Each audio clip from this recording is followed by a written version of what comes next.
Radio Vie Meilleure vous présente les héros de l'espoir. Après 7 jours passés dans la forêt, Alexandre Brard a été retrouvé. Radio Vie Meilleure vous invite à revenir sur une expérience inédite. Au programme, témoignages, analyses théologiques, médicales et psychologiques. Une émission qui vous apporte un message d'espoir, de joie et de confiance.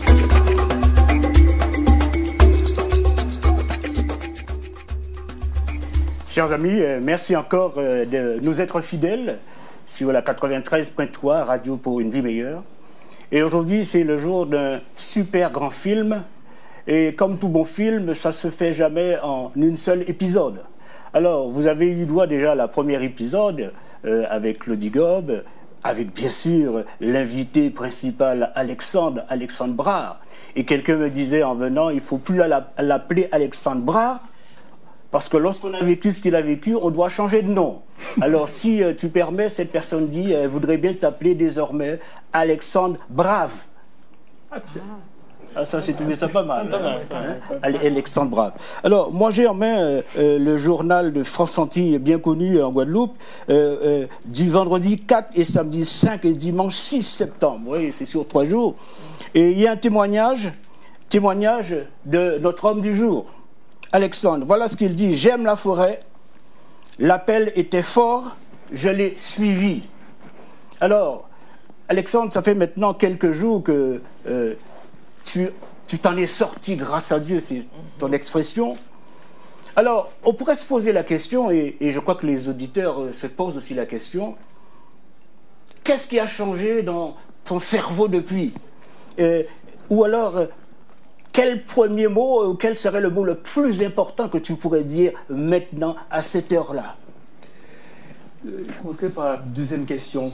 Moi, le mot qui revient, c'est gratitude.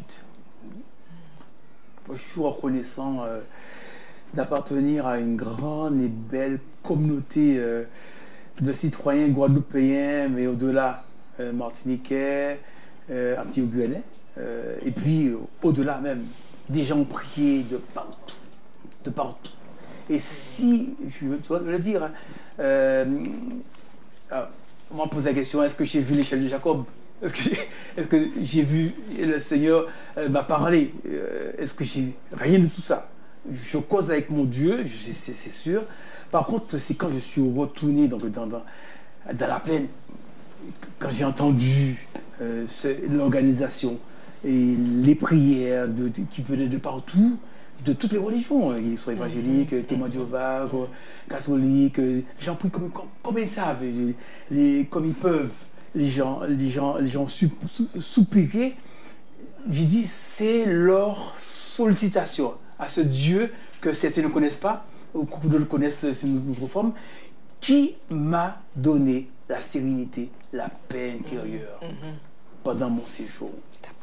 Là-haut, sur la montagne. Et justement, c'est une des questions qui reviennent souvent, parce que nous sommes quand même dans un pays où la superstition existe. Bon, on s'est posé la question, on s'est dit, même si, d'accord, il est chrétien, mais est-ce qu'il n'a pas vu le diable? Est-ce qu'il n'a pas vu des esprits? Il ne nous a pas dit qu'il a eu peur la nuit. Est-ce que tu pourrais nous expliquer pourquoi et comment tu n'as pas eu peur, alors que tu étais manifestement seul? Alors, dans la forêt, tout petit, on fait le culte à la maison. Les parents, parfois, on a commencé avec la lampe à pétrole, ensuite après l'électricité, mais moi, disait toujours, pour rassurer, l'ange de l'Éternel campe pour tous ceux qui le craignent, il les arrache du danger. On n'a jamais vu d'ange, nous, à la maison. Mais on savait que les anges étaient à côté de nous et veillaient sur nous. Ça, c'est dans l'imaginaire de l'enfant. J'ai grandi avec cette idée de la foi, de Dieu, un Dieu invisible, mais qui est présent. Et dans la forêt, Dieu a créé la forêt avant de créer l'homme. Dans la forêt, je me sens bien. Je me sens bien. Dans la forêt, même si vous n'avez pas de lampe, elle vous renvoie à quelque chose. Quand vous avez le clair de lune, elle vous renvoie de la lumière. Donc vous pouvez avancer. Et puis, bon, il y a un instinct. J'ai le sentiment que, puisque l'ange de l'Éternel, quand je mange dans la forêt, on fait des marches nocturnes, j'avance. Comme si j'ai un ange devant et derrière. On ne pas bouer si on pied-bois, on va avancer. Donc là-dessus, et puis la forêt guadeloupéenne, Même on a été récemment randonnée à la Flamétique en février dernier, mais la forêt guadeloupéenne, elle n'est pas inhospitalière. Il n'y a pas de serpent. Il n'y a pas la peur comme si c'était en Guyane, par exemple. Oui. Non, non, non. Vous avancez, vous... Bon, allez, il faut tomber un petit abri, mais bon, le reste, être de quoi manger, quoi. Alors, la peur de la mort n'est pas venue, la peur de la solitude, comment tu as pu vivre ça? La solitude, non. Bon, je savais que mon épouse arrivait le jeudi. Et quoi aussi, je me suis dit, bon, on va gérer. Donc, la solitude. La peur de la mort, non. La mort, je crois que, et là aussi, par contre, j'ai appris ça là-haut, que c'était ça le sujet de mon culte. Je viens bientôt. Donc, je viens bientôt. Qu'est-ce que tu fais avant que le Seigneur ne vienne? Quel est le boulot? Quelle est la mission? C'est pas quelque chose qui est lié à un département de l'Église. C'est lié en tant que ta relation personnelle, ta relation personnelle. Qu'est-ce que tu fais? Qu'est-ce que tu fais et suffisamment structuré et de bien pertinent quoi. Dans cette société. Et qu'est-ce que tu as laissé pour que d'autres puissent poursuivre. Et donc j'ai le sentiment que de ne pas m'approprier un temps plus long que celui que Dieu ne m'a donné. Il a peut-être donné à certains d'aller jusqu'à 120 ans, ou 110 ans, 115 ans, 90 ans. D'autres, un peu 58 ans. Je me suis dit, Seigneur, si c'est à cet âge que je dois partir, je partirai. J'étais quand même tranquille. Je vais pas dire, j'ai 3 enfants, ils ont terminé leur cycle de formation. Les 3. Ils sont en travail. C'est pas en bas âge. Non, les 3 travaillent. Et donc, là-dessus, tranquille dans ma tête, qu'ils peuvent s'engager dans la vie. Donc, ce qu'on veut faire en plus, c'est du bonus pour la société. Oui, donc tu as déjà donné. J'ai donné, oui. Alors, ça serait intéressant d'avoir l'avis de ceux qui sont avec nous. Quelle question qui vous vient un petit peu à l'esprit pour poser à Alexandre une question pertinente, peut-être qu'on n'a pas eu l'occasion de poser lors de la première série, on va dire. Hein. Alors, qui voudrait dire le premier mot?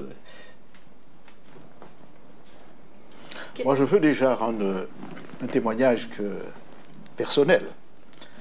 Avant de partir en vacances, je parle des vacances d'Alexandre, nous avons passé ensemble le dernier sabbat à son église à Capesterre.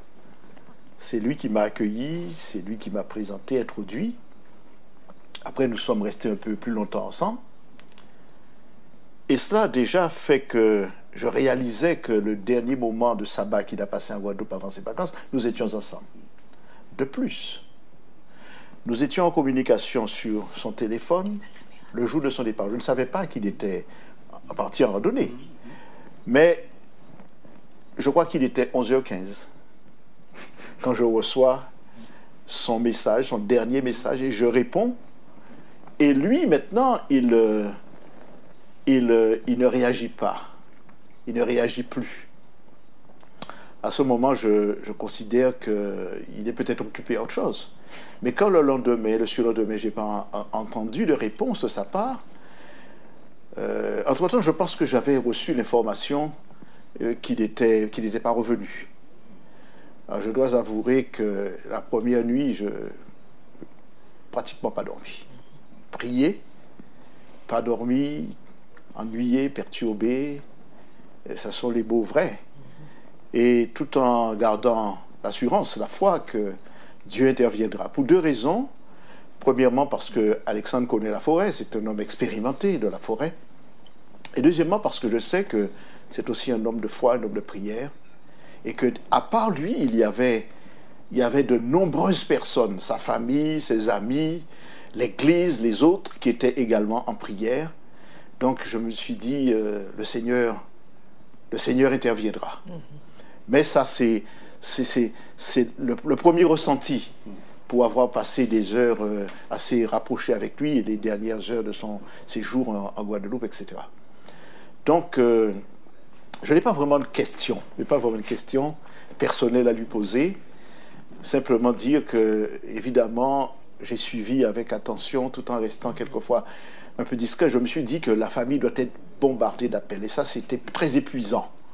Donc, ça peut faire du bien, mais en même temps, il faut peut-être rester des fois dans l'attente et dans la prière et choisir d'être solidaire. Donc, j'ai eu l'occasion d'écrire à son épouse un texto en lui disant certaines choses. Mais comme tout le monde, j'attendais dans la prière. Moi, j'ai été, je ne sais pas au départ pourquoi, serein. Un petit peu comme disait Pasteur Laurent, je ne me suis pas inquiété en disant, il y a deux choses. Dieu ne permet jamais une épreuve au-delà de nos forces. Ça, c'est sûr. Dieu ce qu'il a permis pour Alexandre, il ne permettrait pas ça pour moi, ce n'est pas mon rayon, la forêt. C'est correct, c'est correct. C'est une chose, pour moi, qui est d'une évidence. Deuxième chose, je crois beaucoup au ministère des anges. Dieu s'applique à démontrer sa bienveillance et son amour, sa proximité, lorsque nous sommes en véritable danger. Très bien. Très bien. Pour avoir expérimenté des choses, eh bien, on se dit, mais c'est vrai les histoires de David dans la caverne, les histoires de Moïse, en fait des histoires de la Bible, et même pour nous qui sommes nés à l'église, toutes ces petites histoires qu'on voyait dans Le Petit Ami, voilà. Des délivrances en Afrique ou en Asie, et on réalise, mais ce Dieu, il est aussi présent aux Antilles, il est aussi présent en Guadeloupe, donc avec Dieu, même pas peur. Ouais. On comprend cela. Alors que des gens qui ne sont pas de l'église m'ont dit, mais Thibaut Glassard, bon Dieu doit aimer en l'eau, parce que nous débellons. Et c'est vrai que la chose humaine la plus facile, c'est la peur. Alors, nous avons la chance d'avoir quelqu'un qui connaît bien ce domaine. Qu'est-ce que tu pourrais dire ou qu'est-ce que tu pourrais demander à Alexandre sur, on va dire, le succès de sa relation avec Dieu qui a généré autant de sérénité chez lui? Alors, il y a deux choses que je voulais vous dire. En quoi, d'abord justement, en quoi cette communion avec Dieu t'a aidé à gérer les émotions? Parce qu'il y en a eu. Tu es un être humain comme nous, face à des situations qui sont difficiles à gérer, des situations de crise, les émotions, elles émergent. Alors, en quoi, justement, comment tu as réussi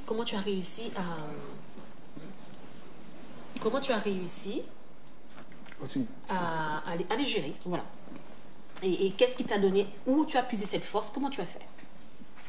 Parce que tu as dit, tu as beaucoup dit, enfin, tu as beaucoup rationalisé. Hein. Oui, parce qu'en t'écoutant, on a le sentiment que c'était une épopée. Voilà, tout est beau dans le meilleur des mondes. Alors, je veux bien hein, que tout soit beau dans le meilleur des mondes, mais tu es un être humain comme nous. Avec des émotions, on est dans une situation de crise, même si la forêt est hospitalière, mais la réalité c'est que tu ne sais pas quand les secours viendront, à quel moment, combien de temps tu vas pouvoir tenir avec tes pruneaux, ton pruneau, c'est un pruneau par jour. C'est ça. Bon voilà, donc dis-nous un petit peu où tu as puisé la force, comment tu as fait pour gérer toutes ces émotions-là? Explique-nous. Alors, j'avais dit que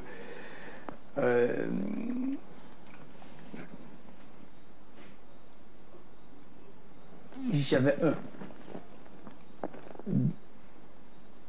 une disponibilité, j'étais en congé, il y avait une semaine, donc je n'étais pas du tout contraint à des obligations professionnelles, j'avais déposé les congés. Donc si éventuellement j'allais durer, j'ai aucune difficulté pour mon travail. Avec l'informaticien, je lui ai dit, écoute, pour moi, on a fait un jeu entre des mots de passe et puis j'ai déposé la semaine. C'était en fait pour éviter que les collègues, après ma semaine, après mes vacances, puissent éventuellement dire le Covid, tu es à Paris, bon, c'est une zone à risque, tu arrives. Et en même temps, je suis assistant de prévention. Donc, c'est moi qui leur rappelle un peu les normes. Donc, cette partie-là, dans ma tête, j'étais tranquille. Alors, effectivement, la deuxième nuit, après la deuxième nuit, j'ai réalisé que bon, c'était un peu long. La sortie du bois, ça m'a agacé. J'étais un peu agacé. Parce que pourquoi? J'avais planté ma tente justement dans le marais, que j'avais commencé à tourner. J'avais commencé à tourner. J'ai décidé de monter dans un arbre et de tirer mon azimut. C'est-à-dire de prendre une ligne sur un premier arbre, une autre, et ma ligne sur un deuxième arbre. Donc là, j'étais dans des conditions pour éventuellement prendre de la hauteur. Mais avant ça, j'avoue que j'ai paniqué. J'ai paniqué. Je me suis dit, je risque de m'épuiser, j'avais plus d'eau. Ça m'embête. Vous parlez de risque, il n'y a plus d'eau. Et au moment où je me disais que j'ai plus d'eau, j'ai pensé à la bois. Ça m'a soulagé. J'ai pris une gorgée, ça m'a désaltéré. J'ai pris un deuxième petit, ça c'était une autre gorgée d'eau, ça m'a désaltéré. Après, il a dit, on prend gros. J'ai pris le plus gros. J'ai bu et un peu est tombé sur le visage. Et là, je me suis senti libéré. Réhydraté. Réhydraté. Et bon, ça va. Ah, puis, je ne sais pas du tout, ça, il faudrait analyser ce tout-là. Donc, quand j'ai réussi à tirer mon azimut, parce que dans le marais, bon, ce sont des mangues, c'est assez enchevêtré, c'est assez compliqué. Donc, finalement, j'ai passé en haut, donc sur des racines. Donc, je sautais rapidement. Et j'ai réussi à au moins prendre une partie haute. Après, j'ai cherché le point où la rivière commence. Je me suis dit, de toute façon, je fais du hors-piste, c'est pas grave. Je fais du hors-piste pour arriver à Cap-Esther, de l'autre bout. De toute façon, la rivière va à la mer. Si, je vais à la mer. Et j'ai trouvé de l'eau avec des bulles. J'ai rempli mon caméba. J'ai bu ça. C'est un jeudi. Le jeudi, c'est mon jour de jeûne. Le jour où tout ce que je fais, c'est un jour où Dieu me bénit. Le jeudi. Ça fait comme 15 ans que je dis que je jeûne. Donc, quand j'ai bu cette eau-là, je ne sais pas du tout, mais j'ai senti une force. On a commencé à courir parce que j'ai trouvé la rivière. J'étais vraiment dans le lit de la rivière. J'étais aucun souci. Aucun souci. Et donc, je me suis dit, je vais arriver rapidement. Franchement, ça arrive aujourd'hui. Comme ça, aucun souci. Dans ma tête, il n'était pas... Ça a été une source de motivation supplémentaire. Oui, voilà, il n'était pas au courant qu'il y avait un souci, que j'étais ajouté, bon, mais tu gères, s'il y a un souci. Et quand j'ai commencé à descendre des cascades, je veux dire, mais bon, ça c'est que tout petit, j'avais l'habitude de la rivière. Donc je descendais, mais il fallait descendre. Les gars ont dit, les trailers ont dit que je ne laissais pas beaucoup de traces. Alors j'ai pensé aussi au cœur de palmier. J'ai pris un, j'ai ouvert, j'ai récupéré, j'ai mis ça dans mon sac. Et goûter, c'était bon. Ouais. Mais bon, c'est pas... Alors, est-ce que j'ai eu peur pendant mes nuits? Quand je suis arrivé au terminus que je ne veux pas avancer, j'ai dit, bon, de toute façon, je ne vais pas remonter. Pour remonter, il fallait des cordes. Par rapport à... En fait, je descendais une chute, je passais dans des endroits difficiles, et ensuite je sautais. Mais pas sauter comme ça, que je savais qu'il y avait des risques possibles, je sautais et avec éventuellement un plongeon léger. Soit quand je savais qu'il y avait des pierres, je gardais mon sac, ou sinon, je voyais mon sac à côté, quand il y avait beaucoup d'eau, et je plongeais. L'eau était désaltérante. Je n'étais pas, j'étais en paix. Je veux dire que, à mon avis, c'est curieux, mais c'est peut-être la prière. C'est le résultat de la prière des uns des autres. Je n'étais pas inquiet là-dessus. Et quand j'ai passé, alors là, c'est comme j'ai passé mes jours. Chaque jour qui passait, j'avais un petit programme de travail. Je me donnais de la réflexion. Chaque jour, je me donnais quelque chose. Le lundi, quand on m'a retrouvé, j'ai bossé. J'ai bossé sur des choses que je sais de toute façon que je veux revenir dessus. Sur des questions qui portent sur le contrôle des fonds européens, sur des questions qui portent sur la procédure pour les marchés publics, ou une autre question plus de droit public qui porte sur la question ils ont enlevé la question des peuples, des colonies, ils ont enlevé dans la Constitution française. Ce sont des choses que j'ai plus ou moins gardées, j'ai listé dans ma tête. C'est dans ma tête. Donc tu n'avais pas de stylo, tu n'avais pas de crayon, tu n'avais pas de cahier, c'était mental, c'était que du mental. Le samedi matin, samedi matin, j'avais l'école du sabbat, j'avais le culte et j'avais l'après-midi. Et ça semblait pas trop long au niveau timing, non? Non, samedi matin, j'avais une pierre à côté de moi, c'était Françoise. Il y avait une autre à côté, c'était Anne-Elisabeth. Après, une autre, c'était, je veux dire Esther. Il y avait une autre, c'était Annie. Annie avait raconté une histoire. Donc, je faisais parler les gens. Je parlais, mais c'était les gens qui parlaient. Et ma thématique de l'école de sabbat, c'était partage et pardon. Et j'avais rebaptisé mes bâtons de marche nordique, partage et pardon. Donc, j'étais dans une logique de faire jouer mon cerveau avec les personnages. Des jeux de rôle. Des jeux de rôle. Chacun avait une prise de parole. Et moi-même, j'ai tiré enseignement de la réflexion sur partage et pardon. Nous avons besoin de servir, de donner et de donner encore. Et ça fonctionne avec le pardon. Le pardon. Ça, c'était l'école de sabbat. Le culte, alors dans le culte, il y avait... Alors, tiens, Paul Sanassi, il était à l'Og. Il avait versé là. Et c'était lui qui avait la prière finale. Ouais. Et l'hélicoptère d'Argent est arrivé avant la prière. Il dit, une fois de fois. Je suis allé. Et après, quand je suis retourné, il dit, garçon, et il attendait la prière. Mais ça... oui, ça peut-être, ça m'a tenu. Ça m'a occupé. Après-midi, j'ai posé des pierres, les unes sur les autres. Comme il a fait beau, j'ai lavé des trucs. Et j'ai fait sécher. Et puis quand je vois le soleil descendre, vous savez qu'il était 4h30, 5h, ben, je commence à arranger à nouveau ma litière. Et puis, éventuellement,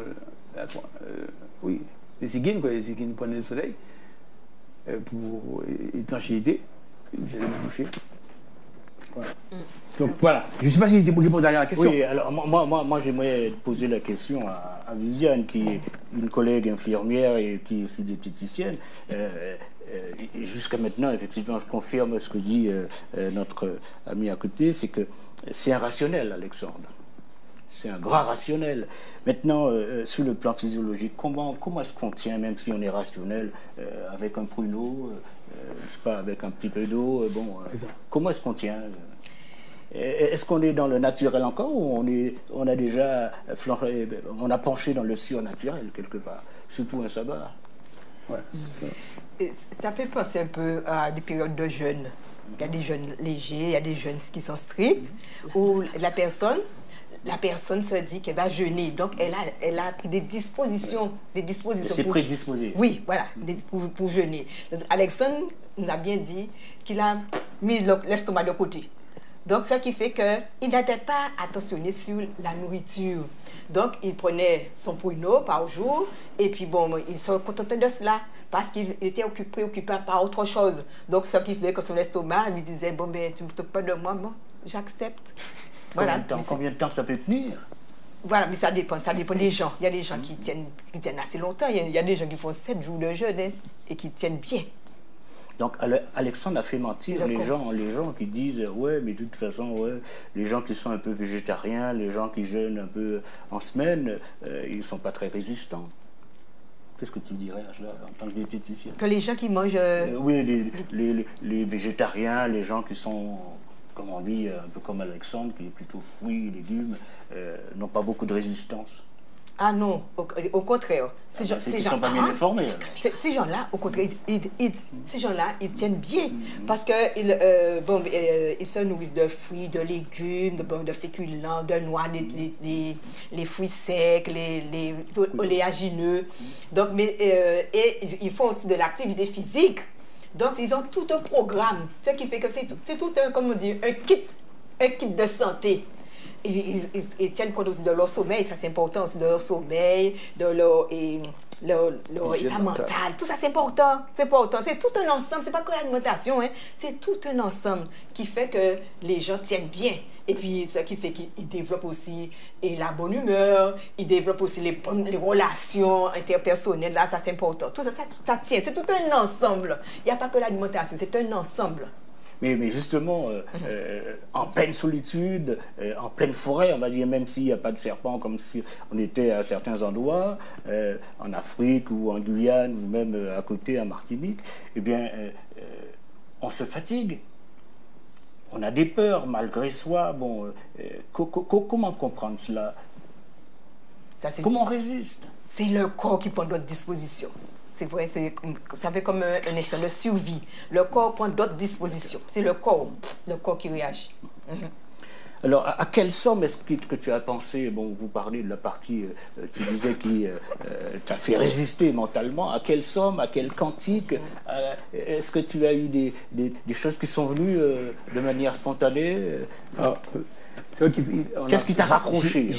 J'ai fait revenir tout ce qui était dans ma mémoire. Tous les chants du cantique, les psaumes qu'on a appris. Alors, c'est intéressant quand on mémorise des textes. J'encourage véritablement les parents et tout adulte à le faire, mémoriser des textes. Et puis, n'apprenez pas la première strophe du chant.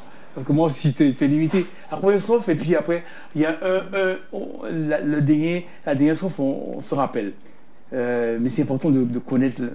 Mais tu parles de somme. Donne-nous un exemple de somme qui t'est venu. Moi, le psaume, ou alors un chant. Est-ce que c'était des sommes de circonstances? Est-ce que c'était des chants de circonstances dans laquelle moi, j'ai quand même fait tout le sabbat, vendredi soir. Mais le psaume 19, le psaume 92, Ésaïe 56. 1 à 8, un peu Hébreux 4, on a pris un petit peu le temps de revenir sur la déclaration de Paul. Il y a donc un repos de sabbat pour le peuple de Dieu. Mais c'est important des cantiques préférés? Des cantiques préférés? Alors, j'en ai gagné quelques-uns. Des circonstances? Pour le sabbat, oui. Le 163, oui, bon, 166 aussi, 169. Bon, ce sont des chants qui sont revenus. Bon, ça c'est pour tous les sabbats. C'est important de les avoir en tête. Mais je vais te dire que bon, là-dessus, je ne chantais pas pour me rassurer parce que je n'étais pas dans l'angoisse. Je chantais pour garder le lien avec mon Dieu, garder le lien avec mon adoration. Je faisais le culte le matin, le soir, donc j'avais des textes qui me revenaient. Bon, j'ai beaucoup travaillé sur le prologue de Jean Ier. Bon, je connais un petit peu, je pense que je connais jusqu'à verset 14. Mais c'est formidable parce que c'est Ellen White qui écrit que l'esprit de l'homme est fait de ce dont il se nourrit. Et alors, cette expérience est intéressante en ce sens que Alexandre a nourri son esprit par la parole. Et c'est formidable parce que si tu avais nourri ton esprit par la peur, tu vivrais une dépression. Et là maintenant, tu es rasséréné, rassuré parce que ton esprit est habité par Dieu. Et ça, c'est une expérience extraordinaire. Et je pense que c'est précisément là que se trouve le succès, en quelque sorte, si on peut employer ce mot, mais enfin, la solution à ce moment, la possibilité de passer ce moment difficile de façon formidable, de façon bénie. Évidemment, je dis toujours que l'histoire de l'autre est un songe. Quand nous lisons les histoires de Daniel dans la fosse du lion, ça paraît facile. Aujourd'hui, avec le recul, on dit « Oh, formidable, Daniel dans la fosse du lion, mais quel courage, etc. » Mais il fallait être à la place de Daniel pour comprendre. Et ce ne sont que... Personne ne peut comprendre ce qu'a vécu, malgré tout, Alexandre, si on était quelqu'un qui n'était pas à sa place. Daniel, c'est lui aussi qui le sait, qui savait ce qu'il était en train de vivre, et évidemment qu'il ne pouvait compter que sur Dieu. Donc, le fait de placer Dieu au cœur de sa vie, non seulement à ce moment, mais à ce moment précis, a été une expérience formidable qui lui a permis de dépasser tout stress, toute peur et en fait de gérer et de survivre également, parce que beaucoup de personnes seraient dépressives. Et puis je crois qu'il y a un élément qui est aussi important, c'est qu'il a bien expliqué sa gestion mentale, la gestion du temps. Il a aussi évoqué tout son réseau relationnel, sa famille, la confiance qu'il avait dans sa famille. Je crois que on ne se rend pas compte combien c'est important, effectivement, d'avoir une bonne qualité de vie, bonne qualité relationnelle, de prendre le temps aussi de remplir son esprit de choses positives. Parce que tout cela, je veux dire que c'est un terreau qui va nous servir dans des circonstances de crise. Absolument. Et on est toujours surpris par ce genre de choses. Et je pense qu'il y a aussi une chose qui était essentielle, c'est que Alexandre, il a gardé l'espoir. Il a gardé l'espoir. Ça, c'est porteur. Ça permet effectivement de trouver la force de continuer. Il avait sa confiance en Dieu, mais il avait aussi l'assurance que quelque chose allait se passer, en tout cas, il était dans un tunnel, mais qu'il aurait trouvé l'issue, qu'il en serait sorti. Et puis, il y a aussi maintenant autre chose concernant, finalement, l'après. Oui. Alors, quand tu parlais de relations fortes, eh bien, j'aimerais demander à un fils, quelle relation forte? Alors, on parle de télépathie, on parle de plein de choses. Qu'est-ce qu'il y avait de si fort entre vous qui fait que, bon, le papa peut se dire, mon fils et moi, eh bien, on est en relation, et puis il ne va pas me lâcher. Voilà, il viendra. Il ne va pas me lâcher. Eh bien, j'étais un peu inquiet, sincèrement, j'étais hyper inquiet pour mon père. Et comme il a dit dans la première partie, quand j'ai su qu'il avait disparu, j'ai tout de suite sauté sur l'occasion pour venir partir pour recherche. C'était pas possible pour moi de rester à ne rien faire en métropole, à travailler alors que mon père était dans la forêt seul, perdu. Moi j'avais pensé à toutes sortes de choses, fractures, bref, même au pire. Donc j'ai pas de relation télépathique comme tu le dis, mais voilà, j'ai essayé vraiment de rester confiant et de me dire que je vais rentrer, je vais aider tant que je peux. Je mets toutes mes forces pour partir pour recherche. Alors, peut-être sans parler de télépathie, mais je crois qu'il y a des personnes qui, dans leur prière, pensent tellement fort à quelqu'un, où on a l'impression que, bon, le Saint-Esprit communique d'une personne à l'autre pour rassurer. Personnellement, lorsque j'ai su pour Alexandre, j'étais surpris de réaliser que, bon, ça ne m'a pas inquiété outre mesure. Parce que je dis, je connais l'homme. Et puis, depuis petit, on a été baigné dans le ministère des anges. On s'est dit que, bon, Dieu ne va pas nous lâcher comme cela. Et puis, même si on avait été mauvais, Dieu nous a appris à demander pardon. Et lorsqu'on a demandé pardon à Dieu, eh bien, bon, Dieu se rapproche de nous. Parce qu'il sait de quoi nous sommes formés, il connaît nos peurs. Et puis, il est venu nous sauver, il ne veut que du bien pour nous. Mais il y a cependant la première réaction humaine. La première réaction humaine, on est des humains. On va réagir de façon personnelle, charnelle, je peux dire comme cela. Ça va être la première réaction. J'ai peur parce que je ne sais pas ce qui se passe, qu'est-ce qui va arriver à mon père dans ce que tu viens de dire, etc. Et c'est après qu'on va puiser dans la foi. Et oui, et oui, et oui. C'est la seconde étape. On va puiser dans la foi et on se dira, mais finalement, pourquoi as-tu peur, mon âme? Tu as un Dieu, appelle ton Dieu et confie-toi en lui. Et c'est la deuxième étape. Et c'est à partir de ce moment qu'on va se mettre vraiment en prière et être apaisé soi-même. Sachant qu'effectivement, même si je ne dirais pas le mot télépathie, mais je pense qu'il y a une relation véritable, ça peut être appelé de notre nom, il y a une relation véritable qui fait qu'on est en communion avec celui pour lequel on prie. Et on sent cette communion véritablement. Mais on communique des conscients et inconscients. Tout à fait. Bien sûr, bien sûr, on communique des conscients et inconscients. Et personnellement, je sais que quand j'en ai parlé à Marie-Claude, mon épouse, alors qu'elle est à 8000 km à Bordeaux, elle me dit, non, t'inquiète pas, il n'est pas mort. Parce que j'ai rêvé, il y a un enfant qui jouait sous le balcon, et il est tombé. Mais on ne sait pas comment, on a eu le temps de le rattraper par la tête. Il n'est pas mort. Alors je me suis dit, mais Dieu a beaucoup d'humour.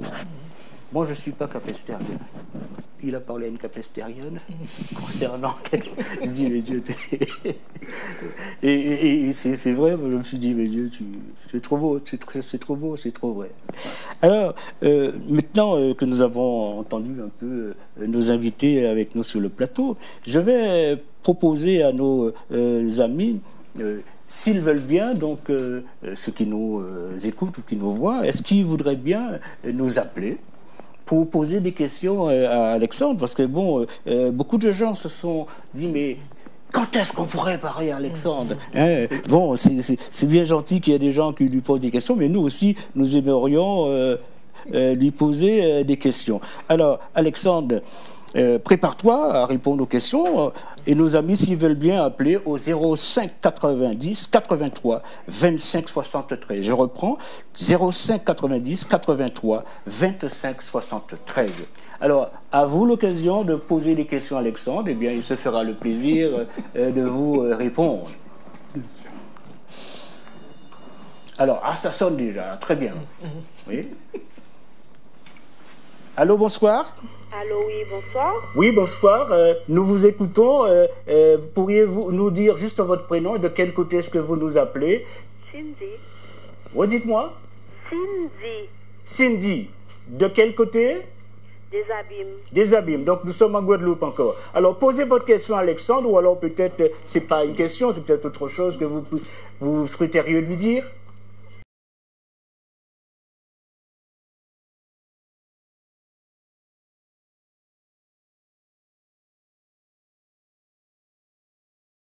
C'est une vraie et bonne question qui est posée, et je dois te dire que Dieu n'est pas le Dieu des câlins tous les jours. Dieu, c'est le Dieu qui vous amène à réfléchir et à avancer dans la vie en vous posant les bonnes questions. Et j'assure que je posais à Dieu chaque fois la question sur les décisions à prendre. Et je me suis dit, Seigneur, pourquoi tu m'as trompé? J'ai pris, il y avait un Y.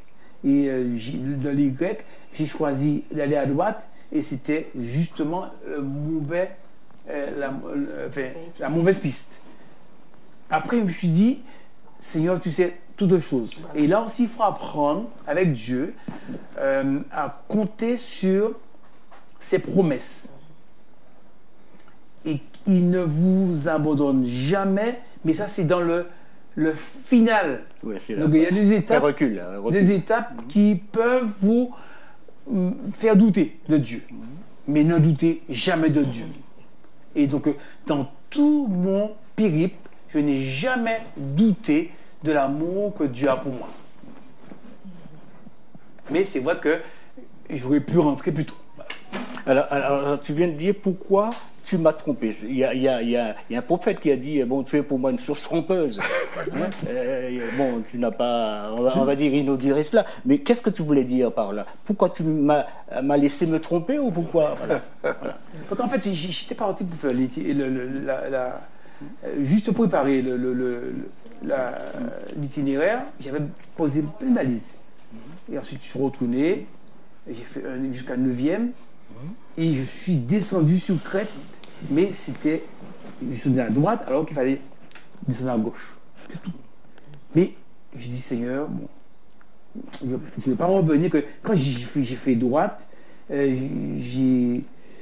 tu as peut-être pensé que tu te rattraperais. Oui, voilà, loin, exactement. Exactement, il fait hors alors que piste. ça s'écartait. Exactement, ça s'est écarté. Ouais. Après, je me suis dit, je peux faire une diagonale. C'est ça. Voilà, C'était ça mon objectif, faire la diagonale.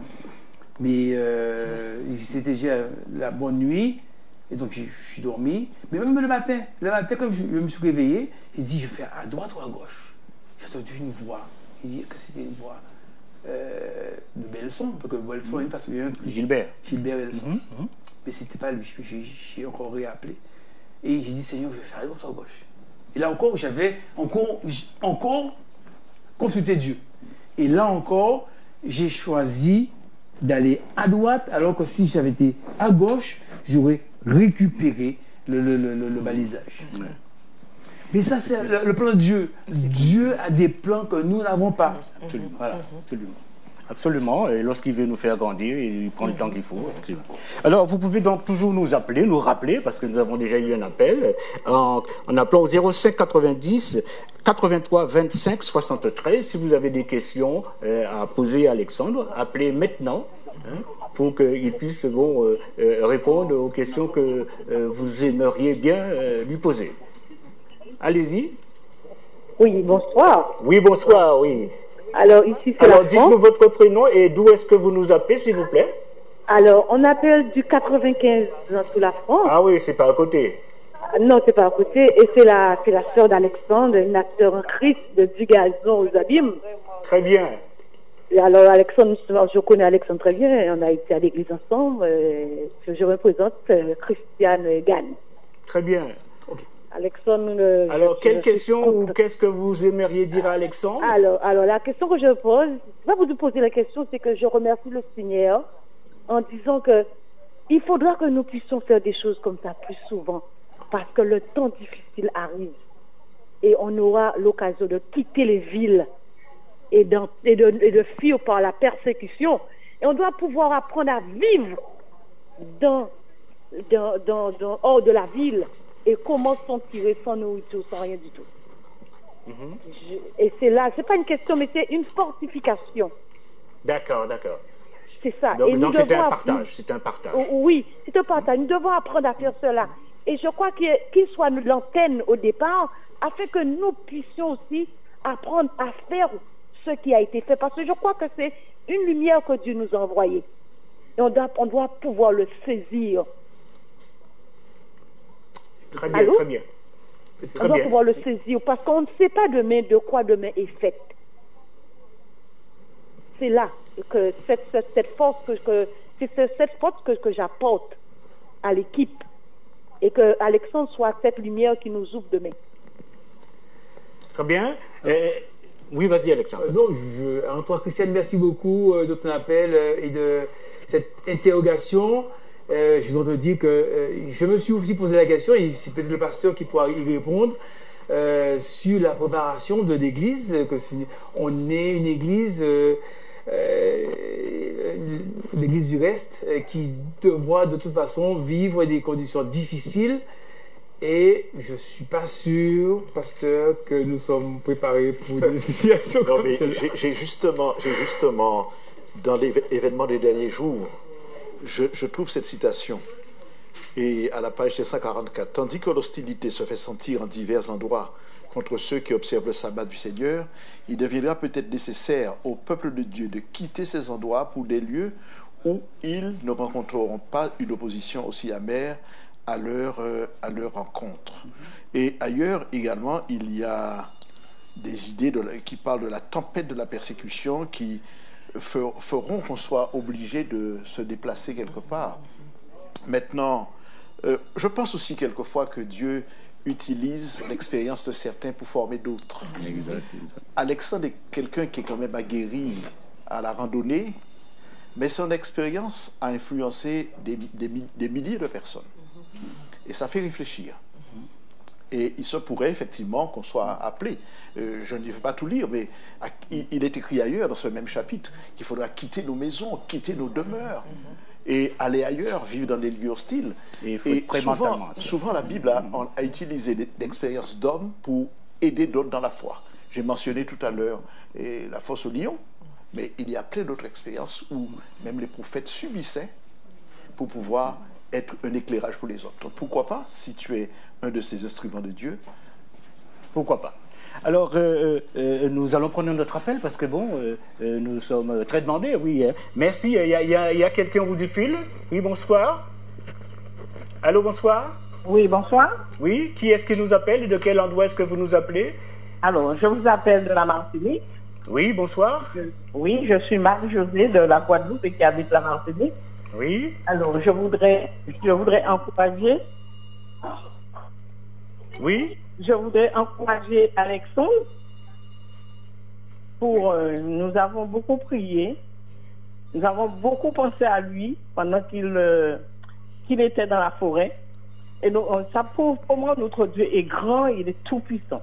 Alexandre, courage, ta famille aussi, je vous encourage beaucoup. Et c'est réservé pour le Seigneur. Merci beaucoup. Très bien. Merci. Oui. Okay. Nous avons un autre appel, c'est peut-être le dernier appel. Oui, allô, bonsoir. Qui est-ce qui nous appelle et de quel côté vous nous appelez? De Saint-Martin. Redites-moi. Saint-Martin. Saint-Martin. Ok, oui. Welcome. Thank you. On vous écoute. Je voudrais dire quelque chose à Alexandre, que je connais personnellement. Alors, redites-nous votre prénom pour qu'il l'entende bien. Alors, c'est Marilyn. Ouais, il a entendu, Alexandre? Oui. Allez-y, on vous écoute. C'est Marilyn. Marilyn de Saint-Martin. Marilyn. On vous écoute. Alors, je voudrais dire à Alexandre que je n'ai jamais douté une seule seconde qu'il s'en sortirait vivant et bien portant. Et je vais lui dire pourquoi. J'ai une personne qui fréquente l'église depuis plusieurs mois, et elle me disait, le sabbat avant qu'il soit retrouvé, donc une semaine avant, que c'est pas possible, il lui arrive des choses. Et je lui dis non, nous servons un Dieu qui est extrêmement grand, et je connais Alexandre, et je connais sa foi, et que Dieu va utiliser cette situation pour que son nom à lui, l'Éternel, soit glorifié. Non seulement pour lui, pour sa famille, mais pour toutes les personnes étrangères qui ne connaissent peut-être pas Dieu ou qui ne le connaissent que de nom. Et j'avais cette certitude que Dieu ferait de grandes choses. Et je n'ai jamais cessé de prier. Et quand plusieurs jours après, il a été retrouvé, cette personne qui fréquente l'église m'a appelé, me dit « Marilyn, mais tu avais raison, c'est incroyable ça, j'y crois pas. » J'ai dit « Si, j'y crois parce que je connais le Dieu que nous servons. » Et j'ai vraiment, je remercie Dieu, je suis contente je remercie Dieu, parce que cela nous fortifie tous. Très bien. Merci encore de cet appel de Saint-Martin. Et comme nous sommes très demandés, nous prenons notre appel. Oui, bonsoir. Qui nous appelle et de quel côté est-ce que vous nous appelez? Allô, bonsoir. Oui, c'est Marilyn Desplon. Oui, bonsoir. Et vous nous appelez de quel côté? De Bémao. De Bémao, bienvenue. Alors, à vous la parole. Vous voulez poser une question à Alexandre ou lui dire quelque chose, un encouragement ou quelque chose? Oui, c'est bien ça. Allô? Oui, eh bien, on vous écoute. Et Alexandre vous écoute surtout. Oui, bonsoir, c'est Marilyn de Bémao. Donc, 3 choses. La première, c'est que quand j'ai prié, je me suis rendu compte qu'il était avec 3 personnes et il y avait un nuage tout autour de lui. C'était le jeudi vers 1h30 du matin. Et j'ai dit à mon mari qui était réveillé, je crois qu'il se sortira de cette affaire. Par contre, le samedi après-midi, le samedi soir, j'étais un petit peu plus inquiète. Parce que j'ai vu qu'on était en vigilance jaune. Et waouh, je me suis dit comment qu'il allait faire. Et bon, j'étais un petit peu inquiète. Et après, 7 jours, 7 nuits, Dieu l'a délivré. J'aimerais juste le préciser d'une chose aussi, qu'il y a des personnes, peut-être ça ne le sait pas, des randonneurs qui sont partis de Matouba, qui sont allés jusqu'à Petit-Bourg, qui ont repris la trace Victor Hugues pour descendre à Vieux-Habitants.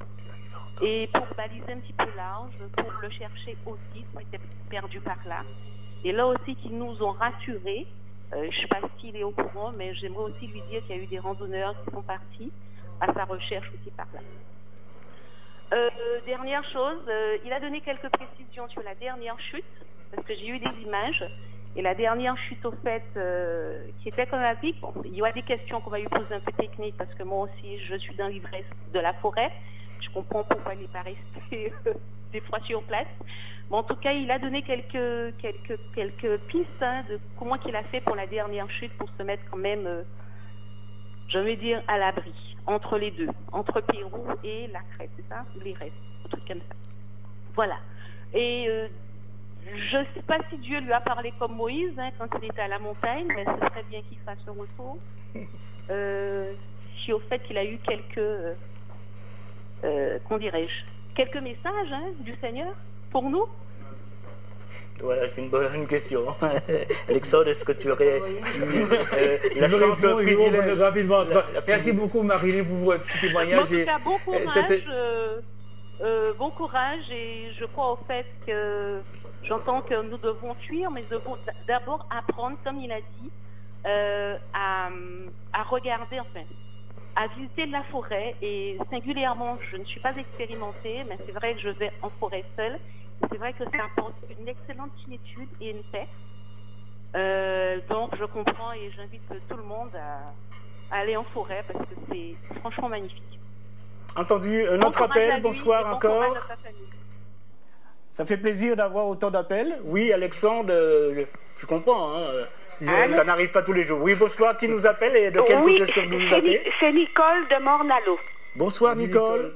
Oui, alors j'appelle, hein, c'est Nicole Alphonse, j'appelle parce que j'ai sous les yeux une partie de France Antilles, j'aime la forêt, l'appel, je l'ai suivi, l'appel était tellement forte que je l'ai suivi. Oui. Et donc, en rapport avec ça, je veux parler à Alexandre et dire à Alexandre, merci d'avoir répondu à l'appel et d'avoir été notre prémisse. Je vais m'expliquer. La réponse à l'appel était la volonté de Dieu pour faire éclater sa gloire et surtout pour moi et pour toi, pour fortifier et faire grandir notre foi. En ces temps où on avance à grands pas vers les grands temps troublés, mais aussi notre délivrance, n'oublie jamais, toi qui es à la radio, tous ceux qui écoutent, n'oublie jamais que Dieu a délivré Alexandre après 7 jours, chiffre de la perfection, d'emprisonnement en forêt. Il agit encore, toujours, comme pour Daniel dans la fosse au lion, comme pour les 3 compagnons dans la fournaise. Et l'histoire de Dieu, notre histoire, ce n'est pas une histoire des autres, une histoire lointaine, c'est notre histoire aujourd'hui. N'oublie jamais que l'histoire d'Alexandre, c'est notre histoire, parce que nous avons eu cette histoire de prière intense, de prière de foi, cette histoire de confiance en Dieu. Donc nous ne pouvons pas écarter cette partie de notre histoire. L'histoire d'Alexandre, c'est aussi notre histoire qui nous permettra d'avancer dans ce monde troublé, dans ce monde qui va vers sa perte, mais aussi qui va vers notre délivrance. Et donc, je veux continuer à dire à Alexandre que nous l'attendons quand il sera bien portant, lui et toutes les équipes de notre communauté qui sont bien bien placés, qui ont des connaissances. Nous avons besoin de connaître la vie en forêt. Nous avons besoin d'avancer dans la forêt. Donc, il aura certainement un programme de cours à proposer. Tout à fait. Voilà, je vais vous laisser là parce qu'il y a beaucoup de... Voilà, le pasteur précise survie en forêt. Très bien. Voilà. Eh bien, on vous remercie et puis Alexandre vous dit à bientôt, certainement. Certainement, oui. Certainement. Oui, bonsoir, qui nous appelle et de quel côté est-ce que vous nous appelez? Alors, Marie-Laure de Bémao. Bonsoir, Marie-Laure. Bonsoir. Alors, j'aimerais juste demander à Alexandre quel changement que cette expérience a produit chez lui. Quel changement? Que cette expérience qu'il a vécue a induit chez lui. Alors, Alexandre? Au moins deux changements. Le premier changement, c'est l'affirmation que nous sommes sur la terre, nous avons chacun une mission, mais nous sommes ne sommes que des passeurs. C'est-à-dire que si c'est la bonne nouvelle, donc l'évangile, nous transmettons cet évangile pendant notre période de vie. Elle peut être de 40 ans, de 50 ans, de 60 ans ou de plus. Mais nous transmettons. Il n'y a aucune gloire à dire que nous irons plus loin. De toute façon, la mort arrivera. Donc là-dessus, la mort ne doit pas être un frein. Pour moi, dans ma tête, c'est clair. Premier changement. Le deuxième changement, c'est que ne cherchons pas dans notre vie une intervention ou une apparition d'un ange ou de Dieu ou de feu pour dire que Dieu agit. Dieu agit, moi c'est quand je suis revenu donc, dans la plaine, donc, CHU, ensuite à la maison, que j'ai entendu les témoignages, que j'ai compris que Dieu a répondu à des prières de milliers de personnes. C'était ça. Et autrement dit, la quiétude que j'avais là-haut, que je vivais à côté d'un précipice, hein. J'étais à 5 mètres là. Alors si j'étais suicidaire, je me sens, mais j'étais tranquille. À côté là, donc je vivais là. Donc quand vous êtes en paix, ça veut dire qu'il y a quelque chose qui travaille en vous, qui agit. Et ça, ce sont les prières des uns et des autres et des milliers de personnes. Et je peux dire merci, merci. Et je veux, moi, aujourd'hui, être de l'autre camp. Faire partie des intercesseurs pour d'autres personnes qui vont. Oui, bonsoir. Vous comprenez que le téléphone agit ce soir-là. Oui, qui nous appelle et de quel côté que vous nous appelez? Oui, de Goyave. What dit? Dari de Goyave. Voilà, Daryl de Goyave. Oui, bonsoir, Daryl. Oui, je disais à Alexandre tout à l'heure, là, il disait que c'est vrai que à un moment donné, l'occupant, je me souviens plus si c'était droite ou gauche, il serait parvenu plus rapidement. Et c'est vrai qu'on ne sait pas exactement pourquoi est-ce que Dieu a permis qu'il soit retrouvé jusque le lundi, on pourrait dire, puisque bien avant, donc non seulement par rapport à ce qu'il a expérimenté, mais dès le vendredi même, c'est vrai qu'il aurait pu être... Il y a un dernier mot qu'on n'a pas saisi? J'ai dit dès le vendredi même, il aurait pu être retrouvé, puisque on était sur sa piste, et il y a un moment donné, là, par rapport à une chute, on a vu qu'il est passé, mais nous, on n'a pas voulu prendre le risque. Et comme lui-même, il a dit dans ses témoignages, à plusieurs reprises, il a dû sauter, il a dû lancer son sac avant et autres, mais arrivé à un moment, on n'a pas pris le risque d'y aller. C'est vrai que si on avait pris le risque, certainement on aurait été coincé comme lui, mais là il n'aurait pas été seul, on aurait été à 9 coincés. Dès le vendredi, c'est vrai. Et dès le vendredi, bon, j'ai envie de dire qu'on aurait pu le retrouver. Mais je loue Dieu quand même, puisque là où on s'était arrêté à ce moment-là, ça nous a permis de pouvoir donner au secours les coordonnées exactes de là où il était approximativement. Le sabbat matin, les gendarmes sont passés, ils ont fait 2 tours. Alexandre les a vus, malheureusement, ils ne l'ont pas vu à cet endroit-là. Mais voilà, donc je ne sais pas pourquoi tu as permis que ce soit juste le dit. Peut-être qu'il lui révélera sous peu, s'il n'a pas encore la réponse. Mais voilà, et c'est pourquoi dès le vendredi soir, bon, j'avais bon espoir en disant qu'il est en train de redescendre la rivière, donc certainement, je ne savais pas exactement quel jour il était passé par là, quel jour il avait pu couper le palmier. Mais bon espoir que le samedi, au plus tard, certainement, il y arrive en bas, quoi. Et malheureusement, avec les chutes qui n'étaient pas prévisibles, les cascades qui n'étaient pas prévisibles, donc ça a rallongé la durée, ça l'a bloqué. Encore Dieu merci, il a retrouvé un bout de rubalise, il a pu mettre le samedi après l'hélicoptère, finalement on a pu voir ce bout de rubalise aussi, etc. Donc bon, Dieu a ses plans, il a des voies que nous ne comprenons pas toujours, mais il reste malgré tout un grand et un bon Dieu. Très bien. On reconnaît l'homme de terrain là aussi. Hein? Bon, très bien. En tout cas, merci. Et je crois que bon, l'émission d'aujourd'hui, bon, de toute façon, était prévue déjà d'être trop courte. Hein? Donc nous aurons certainement avec la directrice l'occasion d'avoir certainement une suite parce que bon, il y a beaucoup de demandes, les gens voudraient comprendre, il y a beaucoup de choses à dire et puis sur le plateau, j'aurais aussi aimé entendre des questions encore parce que je m'imagine que vous n'avez pas eu le temps de tout poser comme question ou ni exprimer un certain nombre de choses. Voilà. Alors nous prenons un dernier appel, si vous voulez bien. Voilà. Oui, allô, bonsoir, qui nous appelle? Et de quel côté vous nous appelez? Je vous appelle de Saint-Robert-Baillif. Saint-Robert-Baillif, bonsoir. Et c'est qui donc? C'est Rudy à l'appareil. Rudy, bonsoir Rudy. Bonsoir. Alors je dis bonsoir vraiment à tous ceux qui sont sur le plateau. C'est vraiment une très belle émission. Et ce que je voulais dire par rapport à ce qui s'est passé, c'est que le samedi où le frère Alexandre était encore dans la forêt, j'interprétais un chant avec les chants de mon église, le Total Praise. Et à l'introduction de ce chant, je disais qu'il y a quelqu'un qui est dans la montagne et qui regarde vers les collines d'où viendra le secours. Et j'ai pensé vraiment à frère Alexandre qui était dans la forêt. Et pour terminer, je vous dis que c'était une expérience de foi pour deux hommes, Alexandre et Cédric, le pompier. Ils ont eu à vivre une expérience de foi et vous savez, la foi, ça marche. Les deux n'ont pas cessé de prier le Seigneur et nous avons vu à travers leurs prières, Dieu les a répondu, Alexandre et Cédric.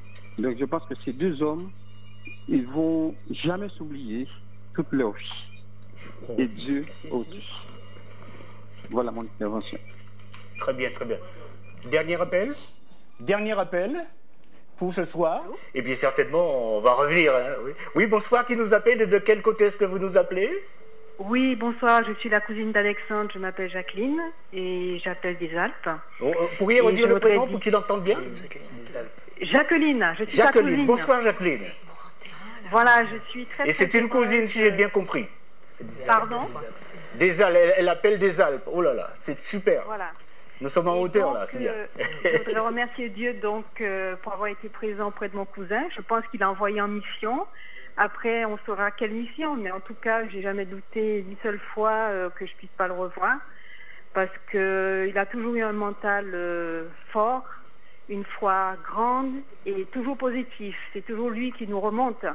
Donc, je me suis dit c'est pas possible. Tôt ou tard, il va sortir de son trou au moment où Dieu l'aura décidé. Alors, je donne rendez-vous l'année prochaine pour le GR20 en Corse. L'année dernière, il était dans les Alpes au pied d'un glacier. Cette année, en Guadeloupe, dans la forêt. Donc, l'année prochaine, cousin, on attaque le GR20 en Corse. Je comprends. Okay. Eh bien, bientôt, ce sera le Kilimanjaro, alors, ou alors la montagne la plus haute, hein, voilà, l'Himalaya. Pourquoi pas? Mais je crois qu'il n'y a jamais de hasard. On dit que le hasard, d'ailleurs, c'est lorsque Dieu veut se faire passer incognito, et il y a certainement un message à retenir là-dessus. Alors, peut-être, juste avant de terminer pour ce soir, nous avons une marque d'attention particulièrement à adresser à Alexandre. Et puis peut-être juste avant, dire, ce que je voulais déjà dire un peu en conclusion, c'est que Alexandre ne s'appelle pas Alexandre par hasard. Et pourquoi se nomme-t-il Alexandre? Alors j'ai cherché, j'ai vu que Alexandre, la signification d'Alexandre, c'est l'homme qui résiste. C'est l'homme qui repousse l'ennemi et l'homme qui protège et qui est aussi protégé. Alors, c'est pas un hasard, hein, tout cela. Bon, je crois que c'est l'humour de Dieu, tout cela. Alors, est-ce que Nathan, tu voudrais exprimer de la part de la maison RVM, tout l'amour et tout ce que, le suivi aussi, parce qu'on sait que toi, tu as un souci particulier, en termes de suivi pour le bien-être de l'homme qui a fait de toi un homme. En effet, dans la forêt, comme il a dit dans la première partie, Alexandre a perdu 14 kilos. Parce qu'en fait, le corps, il a été mis en œuvre pour protéger le cerveau. Du coup, il fallait apporter à la fois du sucre, premièrement par le foie. Ensuite, les corps cétoniques ont pris le relais. Et du coup, il y a une fonte de sa masse graisseuse, musculaire, et pas encore, mais sous la masse graisseuse surtout. Donc, il a perdu beaucoup de poids. Et ces poids-là, il faudra les récupérer. Et du coup, c'est mon rôle avec Tati Vivi pour l'aider à récupérer ce poids. Donc, premièrement, il a eu une nourriture liquide, ensuite semi-liquide. Et là, il commence à peine la nourriture solide. Et accompagné bien sûr de boissons type Clénutrène ou Frésumin. Voilà, donc il n'est pas très fan, mais voilà, il faut vraiment qu'il soit observant. Et surtout, ce qui est important, c'est le repos. Il faut qu'il se repose. Sauf vous connaissez mon père, que c'est un homme qui n'aime pas trop se reposer. Mais il faudra vraiment qu'il se pose et, pour qu'il puisse reprendre des forces parce que son corps est fragile. Et voilà, j'y tiens vraiment, j'y tiens fort. Et du coup, je vais lui remettre ce petit cadeau, c'est pour lui. Mais oui, exactement, mais voilà. De la part de la maison. De la part d'RVM. Et tu as le droit de le faire, comme on dit, une belle accolade aussi. Parce que, non, bon, le Covid. Hein? Non, entre parents, en famille, il n'y a pas de souci. Il y a pas de souci. Mais c'est à toi, bien sûr, je t'en prie. C'est bien à toi. Un trophée. À toi et pour toi. Un trophée. Oui. Oh là là là là. Je peux dire? Et c'est à toi, bien sûr. Alors, tu as le droit de partager. Tu as dit que tu aimais bien ça. Je peux quand même faire une accolade à la directrice. Oui. L'ange de l'Éternel campe autour de ceux qui le craignent et les arrache du danger, au danger. Psaume 34, verset 7. Les héros de l'espoir, collègues et amis de RVM, 12 septembre 2020. Je peux faire une accolade à la directrice? Et comment Au nom de toute l'équipe de... Oui, en plus tu es de la maison aussi, hein? Tu es un animateur maison. Et des producteurs et des... Oui. Tu es, comme on dit... Écoute, tout de bon. Je suis très honoré. Zéro Covid. Si. On gardera les titres. Il y a une grosse demande.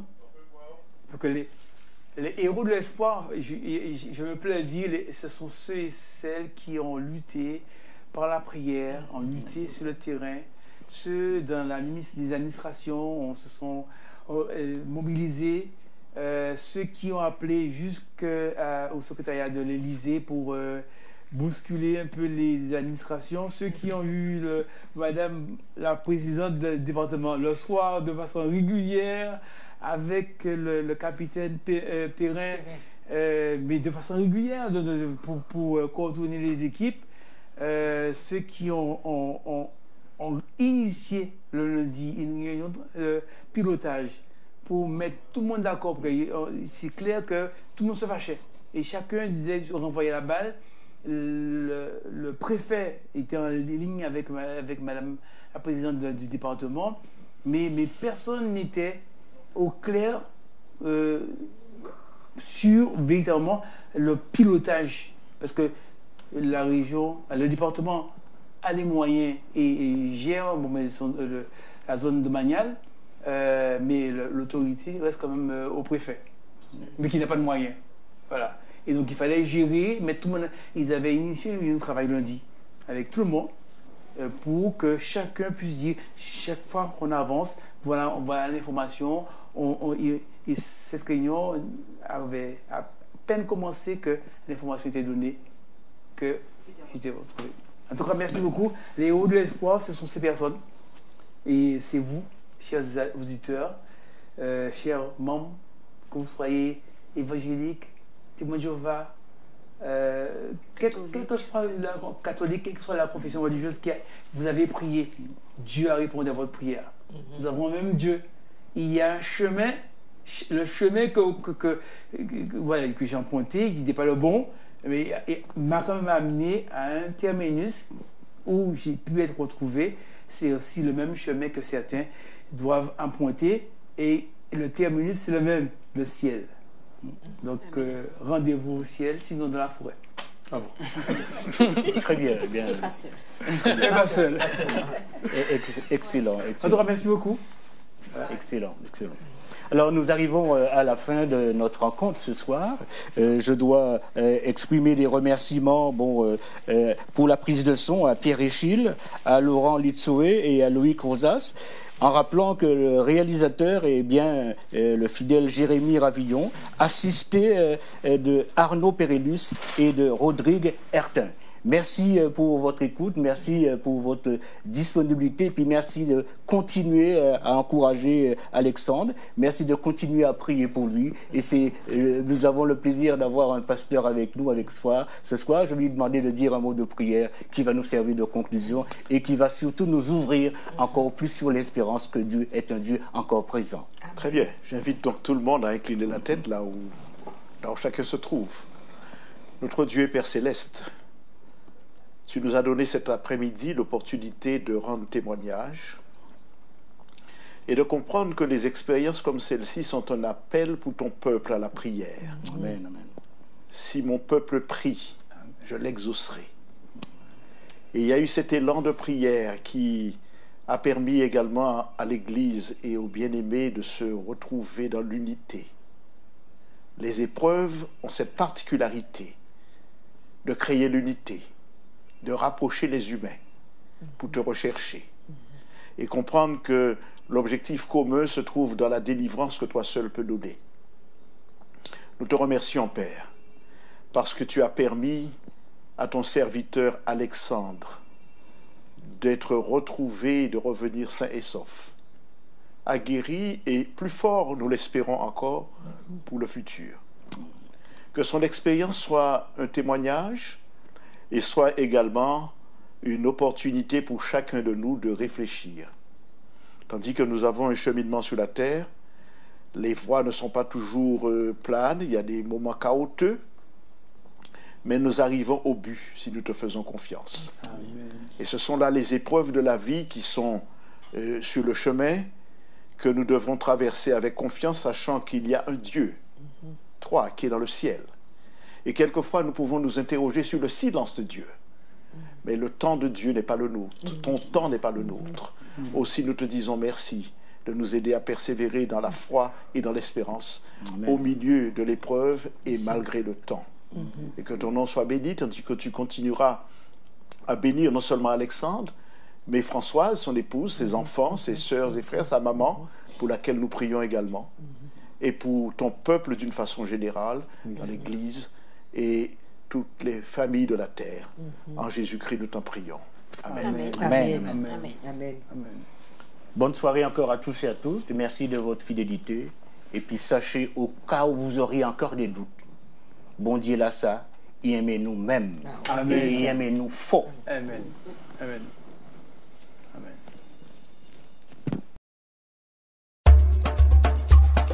C'était Les Héros de l'Espoir, une émission proposée par Radio Vie Meilleure.